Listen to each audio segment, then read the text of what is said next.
আসসালামু আলাইকুম। আশা করি সবাই ভালো আছেন। আমি আলহামদুলিল্লাহ ভালো আছি। আজকে ওয়েদারটা খুবই সুন্দর, বিশেষ করে ঘূর্ণিঝড়ের যে আশঙ্কাটা দেখাচ্ছিল ওইটার কারণে আকাশ পুরো মেঘলা মেঘলা, অনেক বাতাস। তো এই সময় একটু সন্ধ্যায় পাকোড়া টাইপের কিছু খেতে অনেক বেশি ভালো লাগে, সেজন্য আজকে আমার মন চাইলো যে আমি একটু পাকোড়া বানাবো। সেখানে পুঁই শাক, তারপর কেলাকুচুর শাক, যেটা আমরা আমাদের এলাকায় বলে, আপনাদের এলাকায় কি বলে, তো ওইটা দিয়ে আমি আজকে কিছু পাকোড়া বানাবো। এখন আমি তুলে নিচ্ছি কিছু পুঁই শাক।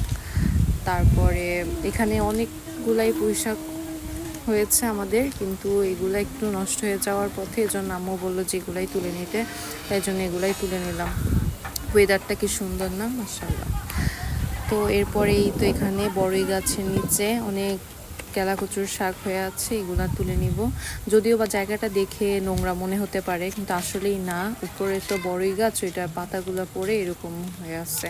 বাট এখানে সবসময় আসা যাওয়া হয়, পরিষ্কারই থাকে। এই ফুল গাছটা একটু বেশি সুন্দর না, আমার কাছে সবসময় ভালো লাগে এটা অনেক বেশি। মেঘলা আকাশ। এখানে কিছু মরিচ ধরে আছে গাছে, যদিও মরিচগুলো ছোট ছোট, কিন্তু অনেক বেশি ঝাল মরিচগুলাতে। তো এই তো কিছু মরিচ আছে এখানে। আর এবার এই তো আমি শাকগুলোকে ধুয়ে নিব। আজকে যদিও বা বাসায় কারেন্ট ছিল না, এই জন্য বাসার ভিতরে আমি করতে পারি নাই, অন্ধকার ছিল, তাই এই জন্য বাহিরে কড়াই নিয়ে এসে এটার মধ্যেই ধুয়ে নিচ্ছিলাম। তো এভাবে আমি প্রায় 3-4 বারের মতো শাকটাকে ভালো মতো পরিষ্কার করে ধুয়ে নিব।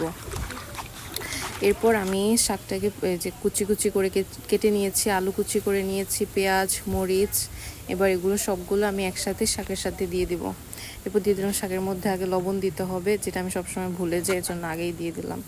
এরপর আলু কুচি, পেঁয়াজ কুচি, মরিচ কুচি সব কিছু দিয়ে ভালো করে মাখিয়ে দেন দিয়ে দিব একটু পেঁয়াজ রসুন বাটা, সয়া সস। এটা দিলে একটু খেতে একটু মজা লাগে। তারপর দিয়ে দিচ্ছি ময়দা। এখানে আপনারা চাইলে কর্নফ্লাওয়ার, বেসন আপনাদের পছন্দ মতো দিতে পারেন। এই তো তারপর সব কিছু দিয়ে মাখিয়ে এরকম করে নিতে হবে, যাতে লেগে থাকে। তারপর এই তো আমি কড়াইতে দিয়ে দিচ্ছি, এভাবেই আমি দিয়ে দেব একটার পর একটা। এভাবে আমি সবগুলো পাকোড়া ভেজে নিব। এগুলাকে একটু গোল্ডেন ব্রাউন করে ভেজে নেব, মুচমুচে করে, ক্রিস্পি করে। এই তো এরকম করে ক্রিস্পি গোল্ডেন ব্রাউন করে ভেজে আমি তুলে নিব এগুলাকে। এটা খেতে অনেক মজা হয়, আমি তো অনেক বেশি পছন্দ করি। তো এই তো আমার পাকোড়া, এটা খেতেও মাশাআল্লাহ অনেক বেশি মজা হয়েছে, সবাই অনেক পছন্দ করছে।